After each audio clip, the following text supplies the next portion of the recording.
Welcome to another episode of Tech Talk Radio. I'm Andy Taylor, I'm Shawn DeWeerd. and a lot happened this week. We talked a little bit about it last week for Apple and our Apple users. If you're listening to the show wondering what happened this week, what is the big takeaway from it? Shawn, you have an Apple device. I still have a 14, and you have the what, 16? The 13 Pro. 13. Oh, so you have the 13 Pro. So you're able Yeah. to put this on there. So Apple had their big worldwide developers conference, and this is where they talk not so much about hardware, but it's about the software, the operating systems, everything that's a part of it. And they've kind of gotten away from their iOS 15, 16, 17. They just jumped it all the way to iOS 26, right? Yeah. So I think Apple hates the number 9 and the number 10. Right. I just think those have been not necessarily good releases for them. Like they're trying to avoid, calling it iOS X or, Right. Oh boy, yeah. so I think just getting back to staying with the year makes it a little more simple. So Yeah. iOS 26. Um, But and they always just kind of for had, as Apple is though, Shawn, always forward thinking because we're really not in the year 26, 2026 yet. But they're saying, this will be into so next year maybe we'll see a 2027 or an iOS 27. Yeah, I can't imagine it's going to be any different. It's going to just continue to be 26, 27. It's just a brand from a marketing standpoint, it makes it more simple. Um, yeah, so they announced, so iOS 26, basically updating all the iOSs. So iPadOS 26, macOS 26, which is going to be called macOS 26 Tahoe. So Lake Tahoe, right? Tahoe. Which you mentioned So last week. a lot of blue branding, a lot of blue color lake branding, watchOS 26, tvOS, and the visionOS 26. Right. So just updating all of the OSs to streamline it across all the platforms to get everything synced across all your platforms. Um, what they didn't really they started with AI. They started the keynote Of with course. Apple AI and said, "Yeah, we're really not doing anything with it right now." Next, Wow. I mean, they some of the new chip that I think it's the AS20. I don't remember what the chip model is. Right. Whatever their new chip is, for Apple Intelligence will allow it to do more on-device cloud. Okay. All right. Do you, So do you think on-device maybe processing of cloud, right? So the it won't send it to the cloud. So it's like a lot more encryption and a lot more privacy focused. right. What I took away from this, and as they went through the keynote, they're integrating ChatGPT into a ton of this. Really? Hmm. Yeah, ChatGPT is integrated into the OS in Right. certain applications, in certain places. Um, Something that also caught me a little bit by surprise is how open they are making this with the APIs and the ability for developers to utilize the AI functionality. They're really opening it up, which Right. Apple's not necessarily known for doing, is opening up their platform for third-party developers to take advantage of that. So that was just something interesting. The other key takeaway was there was a big design change in terms of like they're calling it liquid glass. Um, Yeah. it's design elements, fluid glass-like, very shiny, rounded corners. Um, as you shift your device basically back and forth, it reflects the surface, so you can see the light reflecting differently off the app icons and stuff.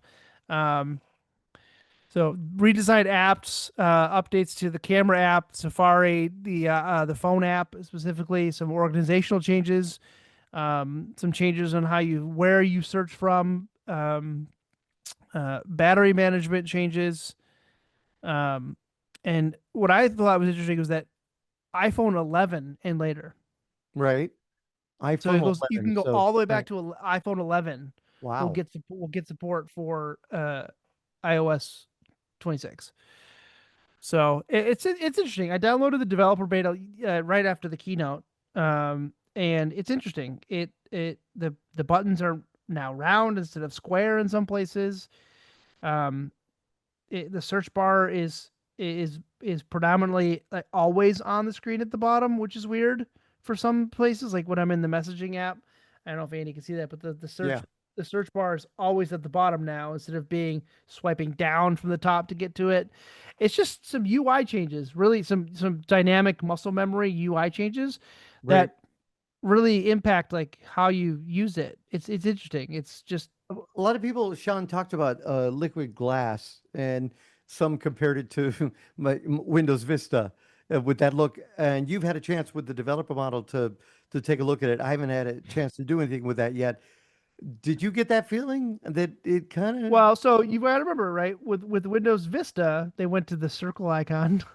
They went yeah, to the circle start menu. They went to they rounded a lot of the corners of things. They made it all ah, blue. I wouldn't say there's direct ties. There's definitely an influence, if you will. right? Um, but I mean, it's still got its Apple elements, but it's just like just weird little things that you would think, oh, that's out of place. Grouping of notifications, groupings, it like the toggle buttons are different shapes. Um, A lot of people, menus open up differently. It's gonna yeah. be a shocking change for some people, and some people aren't A gonna a like lot it. of people have talked about the fact that, and I have experienced some of this, not as much as say maybe Justin has when it comes to the camera system that is on like the Pixel, which I use currently. That the Apple needed to step up its game to compete with what Google was doing. Although I've always thought the camera system on the Apple, the iPhones and the iPads were phenomenal. I thought that they were great. Have they kind of addressed that? And you mentioned there is going to be kind of a change to the camera system, but in what respects? Do we know? Not necessarily a change in terms of like what the cameras are capable of. It's just the UI of like simplifying the UI. Hmm. And if you're watching the video, you can see how much more simplified this UI is compared to what it was before. Everything they're utilizing a lot more transparent backgrounds for menus, so that your background follows through. So it's not a tr- uh, translucent background, And you're or not having to it's swipe not and opaque back. slide and Yeah, all but it's that. like they made things more compact into the middle of the screen. They are using up more real estate for the actual portion. It's there are some significant UI changes, Right. so in terms of camera functionality, like what it can do, what it can record, there was no hardware or mechanical changes.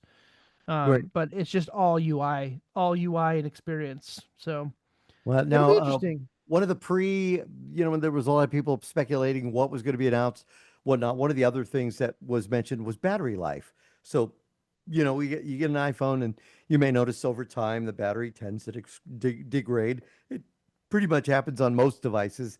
As you use it, you put more apps, more stuff's running. They said that there was going to be significant changes to battery life. You haven't experienced that yet because you just got the developers edition on there. Yeah, I mean, I installed it. I think this morning it was Right. finally installed, and I mean, I've gone the whole day. I'm at 9% right now. I'm probably gonna plug it in here in a second, but that's Hmm. normal for me. I played a lot of Cookie Run, Witch's Castle earlier, so I mean, I was playing games on my phone earlier while Max was playing with Legos before we went to Right. bed. But um, and that eats up a lot of battery. So I mean, it's not an abnormal change. I did notice at first when I first did it, it got pretty sluggish, and I was like, "Oh man, my phone's gonna struggle with this." But Oh boy.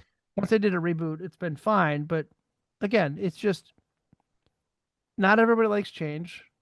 If you're used to the way things look, wait for a while to update Right. when it comes out. I'm not sure when it launches because this was just the keynote yesterday. Usually it's about 3 or 4 months post keynote Yeah. Like that maybe it's available. September or Yeah, I mean, usually it gives the developers a while to get things straightened out. I haven't found any broken apps yet. Like all my apps seem to be working okay.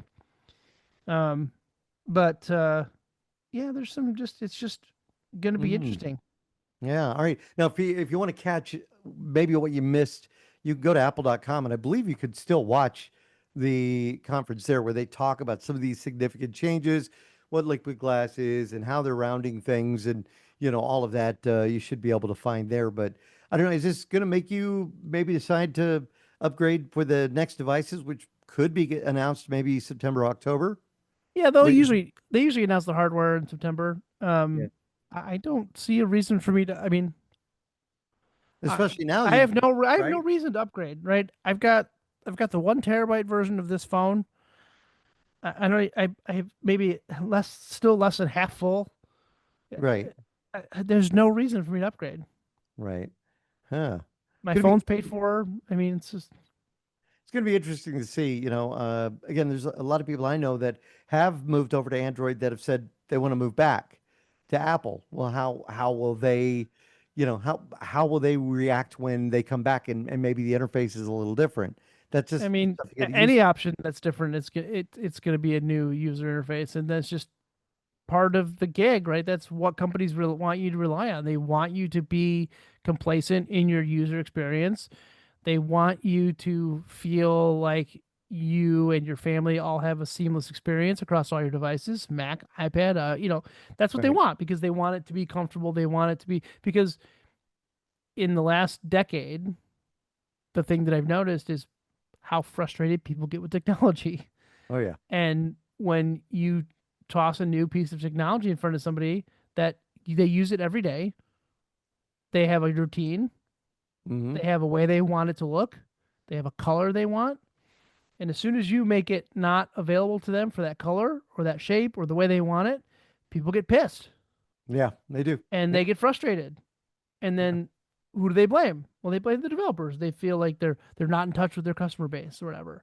So it's like you got to give technology, you have to be patient with technology. And it's something that I struggled with when I was younger with not being super patient with technology. But as I've kind of worked with technology a lot more in high paced, high stress environments, I'm probably one of the most patient people with technology now, like that I Now know you of. you respect it. Yeah, well, I have to. I mean, Yeah. it's when you're in high stress live TV environments all the time, and I have been for a better part of 2 decades now. It's I, I have to think on my feet. I have to think on the fly, and so small little UI changes, yeah, they can be frustrating, but it's like, okay, I can see why they did it, and Right. maybe it's Yeah. better. You don't know. Like you have to give things a chance before you just throw it out the door and say it's crap. Not long ago, we commented on Wise and how Wise really had been kind of quiet. Wise has been doing some things in the background, and they sent out an email this week that they're very overjoyed about, and it's kind of a good thing. Yeah, Costco. getting into Costco. Yeah. Well, Wise partnered with I want to say, is it Roku?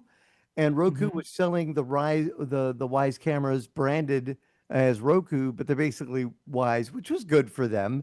Yeah. But Wise apparently was in a real big, you know, one of the things they wanted to do, their office is at Kirkland, Washington, so where Costco was founded. They pass their offices every day, and one of the things they thought was that's the holy grail to get into Costco because to get their products in front of everybody could be a good thing for them. And it looks like they finally done it. And you actually saw Yes. saw some of the stuff. Yep. I saw it. I was like, wait, when did Wise come into Costco? I don't need any more cameras, right? But it's like, oh, good for them. Like, that's Hmm. great. They're gonna get a ton of traffic. They're gonna get a ton of they're gonna sell a ton of cameras at Costco. Um, yeah, I mean, they've been in some other big box stores. I've seen them at Home Depot. I saw them Yeah. at Best Buy for a while. Um, and then they kind of trickled off and I kind of stopped seeing them for a while. And I know they were going through some shifting. I know they took all of their production out of China with the tariffs and stuff. So that kind of was why they were being so quiet, I think. Um, and then out of nowhere, right, they announced this Costco deal. And then earlier this week, they announced a new camera. Oh, okay. Well, now, one thing I want to say though, talking about the tariffs though, beginning of this year, and again, they got that meeting. They committed 12,000 floodlights to be in Costco warehouses by June 2nd, earlier this month. And then the tariffs hit.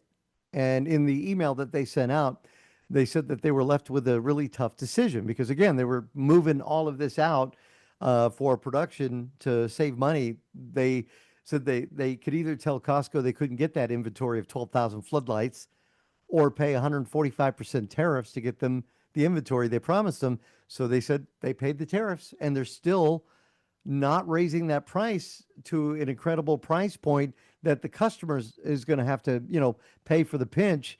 So they want it to be into Costco, and they are. And this is a pretty good deal. This deal is a Floodlight Pro, which if you've not seen that, it's basically, three floodlights that can be mounted over your garage or, shed or wherever you want to have it, with a camera that is just below that. So when that goes off, the motion detection will also set off the camera. So again, you have that ability to capture what's going on in your driveway, your backyard, or wherever you decide to put this. And they're going to be, I guess they're selling for under $100. I mean, that's a pretty It's pretty darn good good. deal. That's Yeah. a really good deal.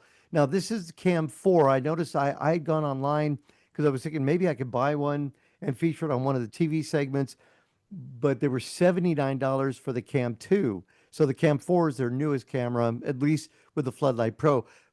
But then you were telling me they've got something completely different, and I want to get my hands on one of these. Yeah, this one was unexpected, right? I get the beta invites for a lot of these things, and I never know what they are, but I can always guess, right, based on the description of what they want you to do with it, what they want you to try, where it could be mounted, etc. And I was expecting another light bulb or something. Yeah. No, this is a Wyze Bulb Cam. All right. Now, It is a camera right.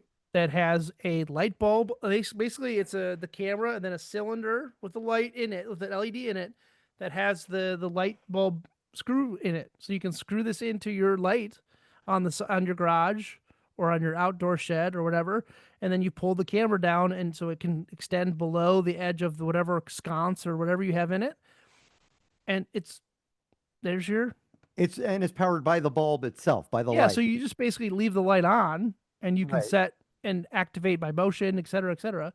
But it also can come with accessory bulbs, meaning you can pair it to be the camera with the bulb plus three additional bulbs that look like they're a bulb on top of the camera, and tie them together so that And it would trigger the other lights to be on at the same time. If that one comes on or trigger red motion, it would trigger the other ones, and then all your other basic triggers. Then basically it's just three bulbs that look identical.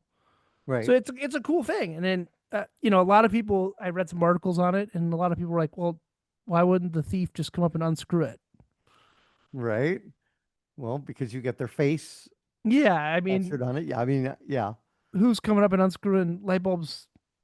Anyways, they're not stealing my doorbell camera. They're not stealing my light bulbs. Like they're So not they going to put come out they steal your put out a TV device. product a few years ago, and I have one.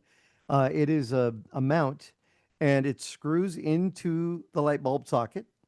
All right, and then you could mount the camera on that, and then you could plug a USB cable into the camera from that socket. This makes it all in one without having to do that.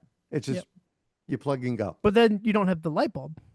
Exactly. Oh, that's right. Yeah, you still got to So buy the light bulb. this has the bulb. Like it's got an 800 lumen LED in it, and the Right. camera mounts below that. So it sits below. It's got enough, and it actually telescopes down if you need it to.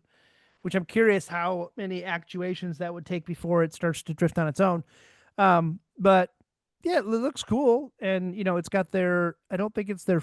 It's kind of its own camera. It's kind of in its own category of camera. It doesn't look like the 4. It doesn't look like a 3, so it's kind of its own. But it's got the 2K sensor in it.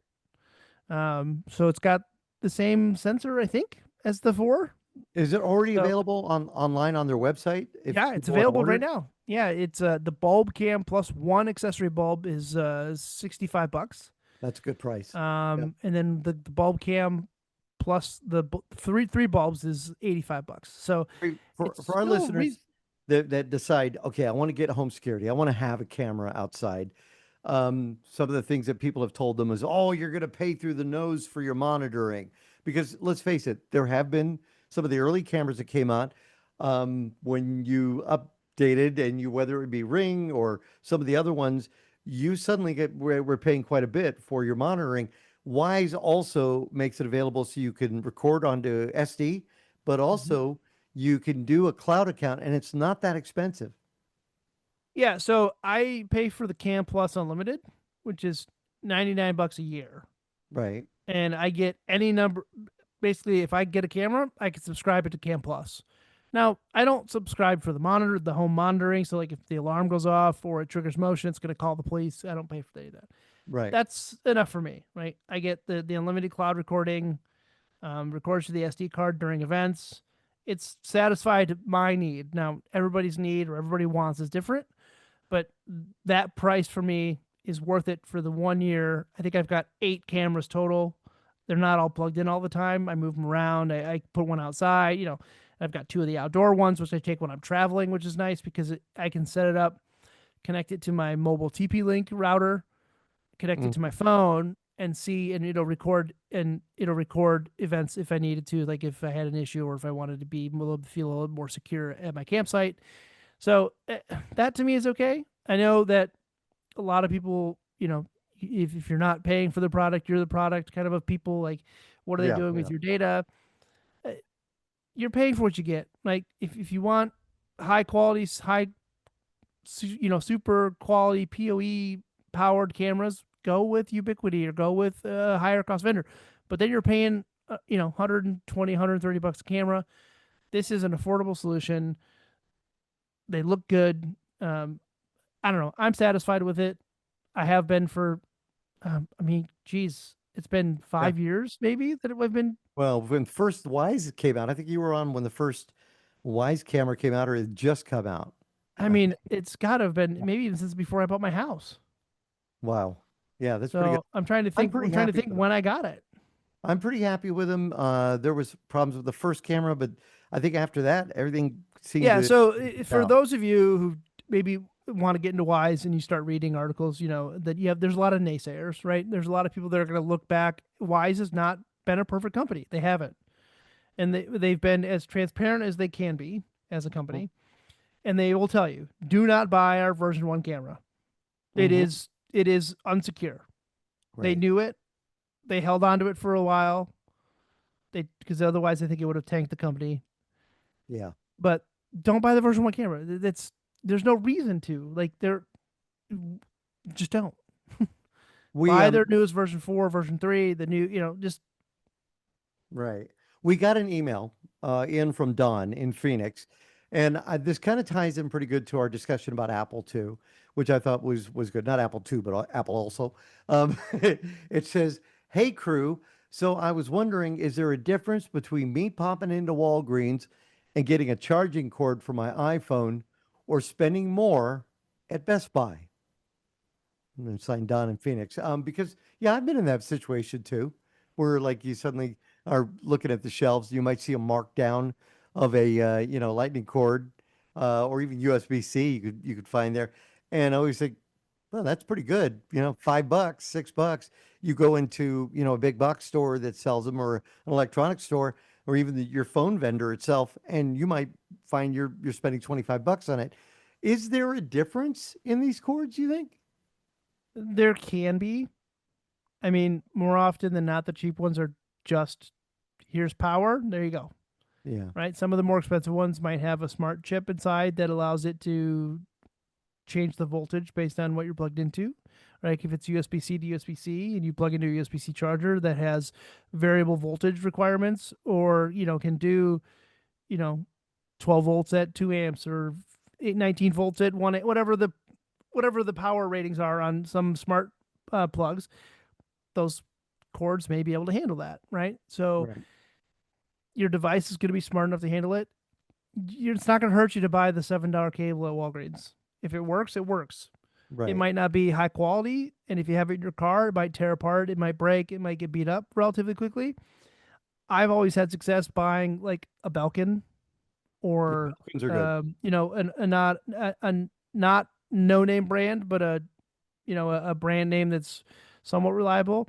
And if you buy like the braided ones that are a little bit more stiffer, um, I bought a 2-pack for me and Kate, one for each of our cars, and they've been in there for a couple months and they've been fine. Like, if the Apple ones, they have that the rubbery material that they're made out of that breaks down over time, starts to crack as it bends, and then it frays at the end, and then it kind of just deteriorates after that. So there's no difference in buying from Walgreens or big box store, just the quality. Mm-hmm. You're gonna get a little bit better quality. It's just like anything else, right? If you pay a couple more bucks, you're gonna get better quality than if you paid less. All right. The other thing, though, to consider also on the flip side of that, and we've talked about this before, if you find one, don't use it. If you Oh just, yeah, yeah, we've mentioned that before. Don't don't use other people's USB cables. Don't plug into USB. You know, take a power brick if you're traveling.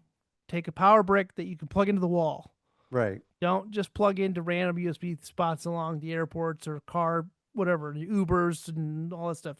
You never know who's yanking your data with that right. because it takes 2 seconds for somebody to have a malicious, it could be you're plugging into a Raspberry Pi that somebody maliciously put in to that USB port and it's yanking all your data. So just like thumb drives, never plug random thumb drives into your computer. Don't plug your phone into random USB ports. No, not good at all. All right, I was wondering, and we didn't get a chance to ask Justin about that because I know he has been a Nintendo Switch, fan. I believe his son has a Switch. Switch 2 is now out. I didn't, did you get one? Did you order one? No, No interested. not interested at all. It's it kind of peeved some people, right? Their price point was a little high. A little. Yeah. It was, yes. I think it's 549 for like the Mario Kart bundle. Yeah. Um, they peeved some people with some of their user agreement changes. They Hmm. peeved some people with their virtual game cartridge Right. stuff, where if you buy a virtual game, you have to download the virtual game cartridge for it to play to work. And so it's broken some of people's games that have transferred their data over. Um, the Mario Kart game looks incredible. I'm gonna get a chance to play it this weekend. My buddy Steve got one, and we're going camping this weekend. I told him because it's probably gonna rain, bring your Switch. So we'll probably play some Mario Kart this weekend. Um, I'm hoping he gets the Donkey Kong 'cause I want to know how that one is because I've yeah, always a big fan of Donkey Kong. but I mean, other than that, it's been interesting to see how the product was delivered Hmm. because a lot of people were peeved about Oh how it was yeah. delivered because I heard there was apparently it wasn't packed very well, right, and the screen was face up against the back of the cardboard. So right. like people were reporting, dings and nicks and stuff in terms of like if the cardboard box got hit just right, it could break the screen. Or they were stapling invoices to the Yeah, box, that's yeah. GameStop and it was said instead stapling of it to the putting it in the screen. bag and like stapling the receipt to the bag, they were just stapling it to the front of the box. Right. But when people opened up their box, there's two little fang marks in their screen that's now ruined. Not It good. was a GameStop in somewhere in Staten Island, New York, or somewhere in New York, New Jersey. Yeah, a dozen or so customers or more. I don't even know how many. Here's the box. Yep. Stapled it right to the box, not thinking anything. No, nobody who would have known that. Nobody would have Right. known that. Exactly. So there's it's yeah. Why would you staple it to the box? That's silly. But again, no fault of the people at GameStop. It's just an unfortunate Just the accident. way it got shipped out. That made really good internet. All right, here's one. Let's see if we fit one more question in before we go to break here from Steven in Tucson. I'm hoping you might have a solution for me. I was thinking about putting together a system and wondered, is it better to partition a large IDE drive? Because I mean, you can get IDE drives now, spinnies for pretty good price, into sections or several SSDs. If you're using an IDE drive at this point in your life, get out of technology. There's I Yeah, hope it's a typo. I hope he doesn't. right, I hope he doesn't. I hope he's just a misunderstanding on maybe he built right. computers 20 years ago and Oh IDE was the yeah, standard. that's what I'm thinking. Please upgrade to a SATA drive All or a right. SAS. Oh yeah, But maybe he means to say it because yeah, an IDE. I didn't even think about that. Sorry, Steven. yeah, IDE. That's IDE. from like Yeah. pre Windows XP. I think XP supported SATA All right. at So, some point. all right, Stephen, we're going to assume that maybe you meant SATA. All right. So if he's talking about a large SATA drive, Yeah. So you're oh, talking okay. They make 16, 20 terabyte drives now, right? yeah, I don't. I've never. I just build one partition for my drives. that's it. Yeah. I've never felt a need to partition it for something different. Now, if you're into virtual machines or if you're into that type of stuff where you need dedicated space for certain virtual machines, then yeah, but there's no reason like I've got 6 drives in this machine, I think, between my games, photos, videos. Like, they're all just on separate drives. Aren't you using an NAS as well? Yeah, I have a NAS. I've got a 4-bay Synology DS29 something something something. Right. It's populated with 4 4 terabyte Western Digital Reds, and I think it's running. I think total capacity is like 10 terabytes. One Ooh. drive redundant, so I can have one drive fail, Right. and get it back. So I mean, if yeah, you're, I backed up all my stuff. I went through all when I got it. I went through. I literally I documented. Here's the hard drive. Here's what was on it. Here's what size it was. Here's the serial number. Did I back it up? Yes. Phew. Now it's stored. It's in a right, cold right. storage. It's just in a bin with all my other drives. And yeah, I think I've got about 6 terabytes total on it of stuff. So he doesn't need to partition off that SATA or I well, don't think so. I mean, yeah, unless another listener that maybe works with hard drives sees why he should partition it. I mean, Windows and Mac and some Linux builds will automatically partition drives for certain things. So for like, but I don't. I've not yeah. ever partitioned it for something other than just raw storage. There you go. All right, coming up, we have got special guests with us. Selena Fragasi is a music columnist who has written a book all about Alanis Morissette. It's called Alanis 30 Years of Jagged Little Pill. This week marked the 30-year anniversary of the release of her album, Jagged Little Pill, which has been turned into a Broadway play. And of course, so many songs came off that album. And we wanted to talk about the passion of wanting to write a book and how easy is it really these days with being able to. Now she's been around a long time, she has a couple other books under her belt, but how easy it is if you have an idea and a passion, you can write a book about it. Also, Tom Arnold going to be joining us. Tom Arnold, who is a cybersecurity expert, is going to talk about the downsides to giving your kid a tablet, whether it be an iPad or an Android, and while you're cooking in the kitchen or cleaning, giving them the tablet saying, here, go ahead and entertain yourself, amuse yourself, and why that is so dangerous. You have kids. I mean, I've got the grandkid that comes over. Tablets, do you use those at all? So we've decided as a family unit to not do any tablets at all. Really? There's a small scenario when we're traveling or we're camping, we'll put movies on the iPad so that we can watch them in the camper. So that when Max is getting ready for bed, we can say, "Here, you can just watch this watch this video for a little while." But we're not giving it to him in the car.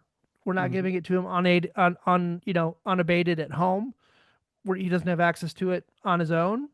And we think that there are other things he can do with his time if we're doing something like he's interested in Legos, he loves puzzles, he can read a book. There are other things that are just much more mentally stimulating than watching a tablet. Exactly. Absolutely. And a lot of parents do that. So hopefully Tom Arnold will shed some light on why this is not a good idea. That is coming up. There's security issues as well for yourself and the family that we'll talk about. With more of Tech Talk Radio, I'm Andy Taylor. I'm Shawn DeWeerd. You can find us on the World Wide Web, techtalkradio.com. Being a parent, gosh, 6 times over, and being a grandparent is a lot of fun. We've seen technology come around. When I was first a parent, we really didn't have any kind of super technology, not like we have today. Uh, No. and that has changed quite a bit. And with that, though, there are also some things to consider.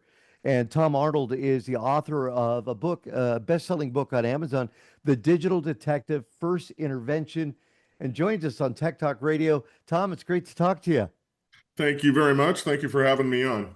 We've seen technology really grow in the last, 20, 25 years, but it's also grown with the dangers that we bring into our homes. And that is something that you have taken a look at. And you said something needs to change. Parents need to understand. Yeah, exactly. And, it really has evolved. I mean, the concept of cybercrime in its own right, back in 1992, when the first internet sites were starting to sell things online, didn't even exist. Yeah. It was assumed that if somebody had a credit card and could give us a valid credit card, well, it must be them, right? Yeah, exactly.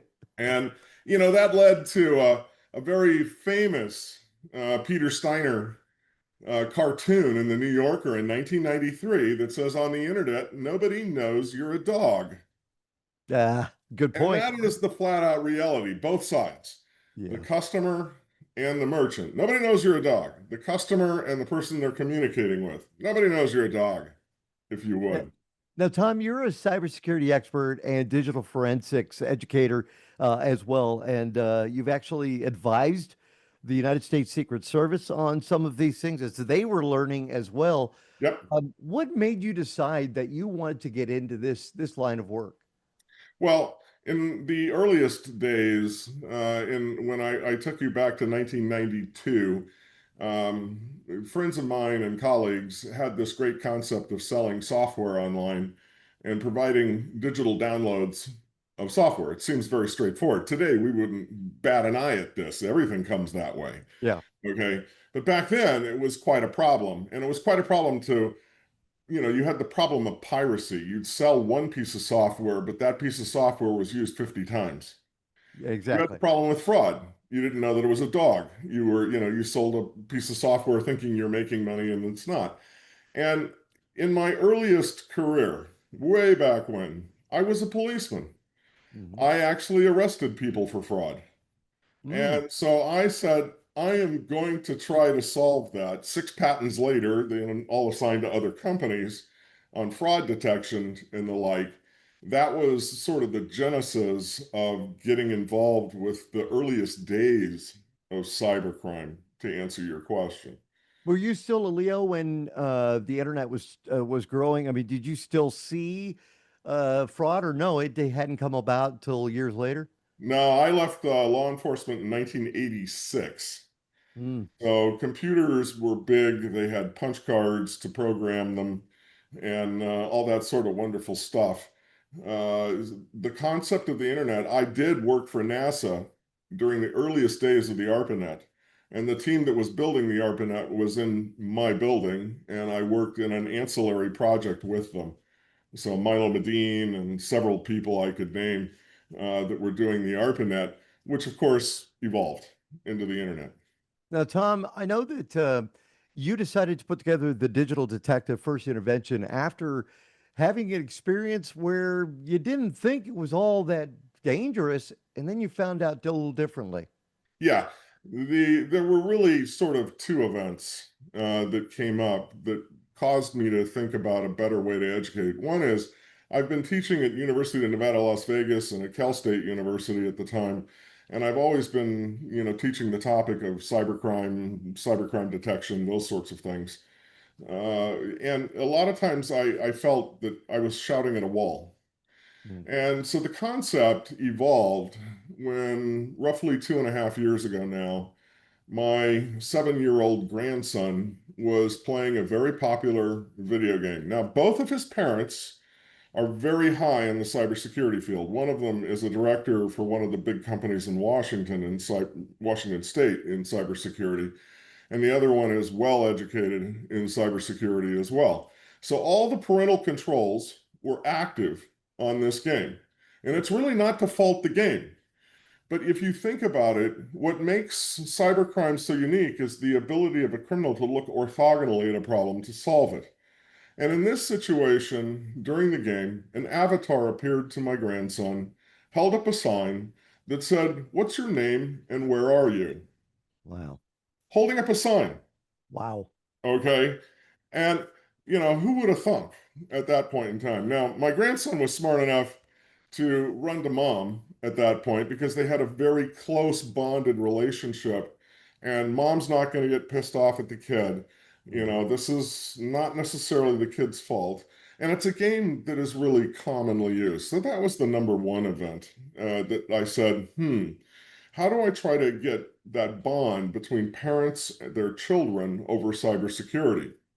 The next event that took place that led me to start the Digital Detective was basically another family where at a Halloween sort of family gathering sort of thingy, she makes the comment to me that she finds it easier to talk to her kids about sex than cybersecurity.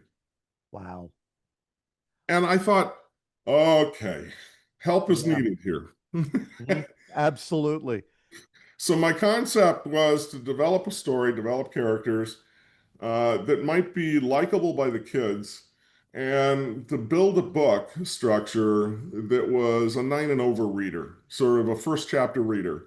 So it's a first chapter reader. It's pretty big in size, physical size, but it's all double spaced, so it makes it really easy. And believe it or not, I would say 80% of the reviews, there's 40 reviews on Amazon right now on it. And if you read those, they love the fact that it's double spaced for their old, tired eyes. That's And I perfect. think, okay, that's not my primary audience, but I'll take it. It's like, So that's not where I was going, but hey, that's it's good. not where I'm going, Yeah. but if I'm educating the parents and the grandparents, that's okay. If I try to my objective is really to try to tighten that bond with the kids Right. and help educate the kids. And the kids find it fun reading about the topics. And so the book really is an introduction to the digital detective, a 14-year-old hero and a 14-year-old heroine as well with him, a real Right. powerful girl. And so they end up taking on cyber terrorism, which is Good. a category that is way out there. Okay. The next story, which I hope to have out in January, is, believe it or not, I'm going to try to do it as lightly as I can, is going to take on sextortion and human trafficking. Yeah. Something we So, don't like to talk about that, but the fact is it happens and it happens every oh day. yeah, That if somebody can find a way to make money off somebody else's downfall, they will. And that's, absolutely. yeah. Oh boy. And Now, it's almost like an extension of cyberbullying. I'm sorry to talk over you there, but it's almost an no, no. extension of cyberbullying. You know, there's two other concepts that I'm really trying to profess, and that is that there's two different things. You have friends online, and in one of your earlier shows, you actually talked about this. You're in a chat group on Instagram with your 5 known friends. Yep. It's really them. That's friends online. Then there's this thing called online friends. You're in a larger forum, call it TikTok, call it whatever you want. It doesn't matter the tool, but Yep. you're in a much larger forum, and people who profess to be your friends are online with you. You have no actual idea as to who they actually are. Now, both groups can be very dangerous. In the friends online, where you know everybody, you don't know if one of the friends' computers or mobile phones has been taken over by someone else and that someone else is actually behaving like them online. You don't know that. They've assumed their identity, possibly. That's correct. You assume they're a friend. Online friends, you have to believe that they're strangers. So when I see in a restaurant the parents doling out the iPads to the Mm. kids to keep them quiet at the dinner table during the restaurant meal, I really have to think about this and go, there's a similarity to my own childhood. When I was a kid and my mom wanted to go to the grocery store for an hour, she would drop me off at a park and say, go have fun while I go to the store. And when the street lights turn on, come home for dinner. Mm.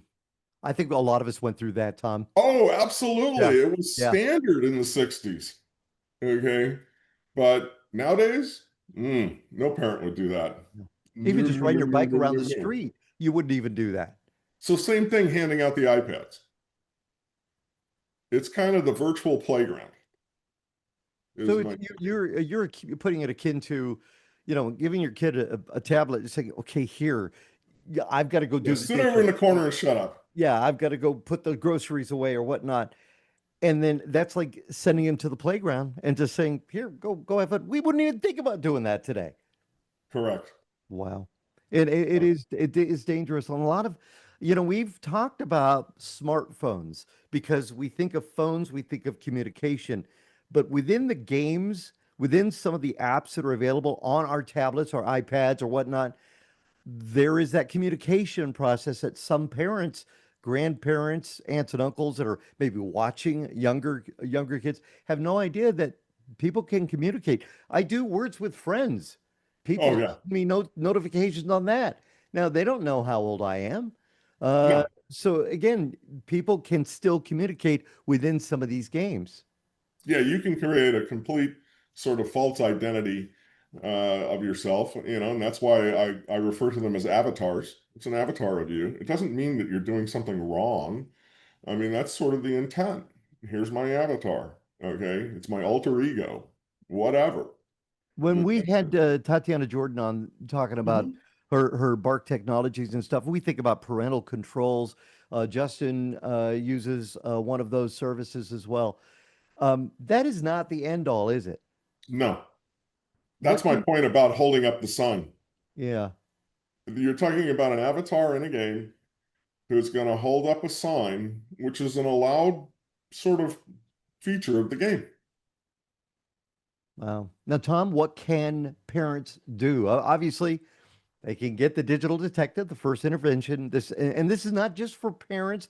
This is really for, as you mentioned, for people of all ages to kind of understand because it can be a little daunting. I've talked with a lot of, our listeners that have called into the radio station when I'm here that have said, I don't understand it. How do you explain it? What can a parent or somebody that is a caregiver do to help understand this? I think there's a few major points in this, even though you yourself or the person themselves, the parent, may not be, super technically adept, if you would. I think private information is still private information and still sort of teaching kids what that term actually means. Okay. It can mean the name of the family dog. That can be utilized by a bullier who wants to bully someone. Okay. All of that information gets built up. So maintaining private information private and sort of always enforcing to the kids what exactly that is. It's not just username and password. It's not just their name and address. It's much more than that. And they have to really be conscious of that. If they're on a game or in a chat session, what sort of information they release into the chat session? Oh, my family, we're all away on a vacation. It's so boring. My parents, blah, blah, blah. What a boring time I'm having online Right. with all my buddies here. All of those things can be used against someone. So the second one is definitely be careful the type of information that they actually release, even if they're upset. The third thing I think is major, and where technology is concerned, I actually believe that the parents and the kids have to have an agreement between them that this is open territory for them to talk in. The parents are not going to overreact, okay? And in turn, the kid's not going to try to hide things necessarily. So if something bad shows up, I mean, artificial intelligence today is a whole nother topic as to how it's affecting things like sextortion. Hmm. You're able to actually build images that really do look like the person Yeah. and use that for sextortion. If the kids know that they didn't pose for that picture and they didn't do that, going to mom and dad is extremely important. And it's tough as a parent to maintain that calm so that you don't destroy that relationship that brought it to your attention that's now protecting your kid, is the point. Okay. Right. That's the I other want to, key thing. Tom, I want to say something too, and I've thought about this as well. We as parents tend to share a lot sometimes we'll just use one of the biggest ones, of course, Facebook and Instagram, but of course, you may share on Snap or whatever. Uh-oh. But when the parents share this information on social media, those that, stranger danger that want to do harm and want to bring kids in or find kids to traffic, they can Correct. use that information. Oh, look, they lost a dog back some years ago. Let's talk about how I lived down the street and I remember their dog. And Uh-huh. they create that bond with that child, and suddenly the child thinks it's a friend that knew mom and dad and has been around for a while. That information we put as parents online can also be dangerous for our children. Absolutely true. Yeah. And don't underestimate the fact that the parents are at risk as well by themselves. We're talking about kids, okay, and the bond with kids, okay, because they're neophytes in the woods. There's a significant percentage of neophytes in the woods that are also parents, True. which is also, a challenge. I guess the final thing to state is staying close to what's happening in general as far as the games and making certain parental controls are extremely important and having those controls up. Knowing how to reach the game provider in some way, shape, or form. Knowing that I call them video games, but Yeah. games can actually be used to recruit people for fringe organizations. It's well documented that Al Qaeda even uses this. Yep. Okay. Cartels have been using them as well. Cartels use it, and right-wing groups are just as bad. The fringe groups on either side. Okay. So having to sort of educate the kids to this so they don't get pulled into that situation is a whole another problem. And that's what they need to keep up on as sort of my fourth.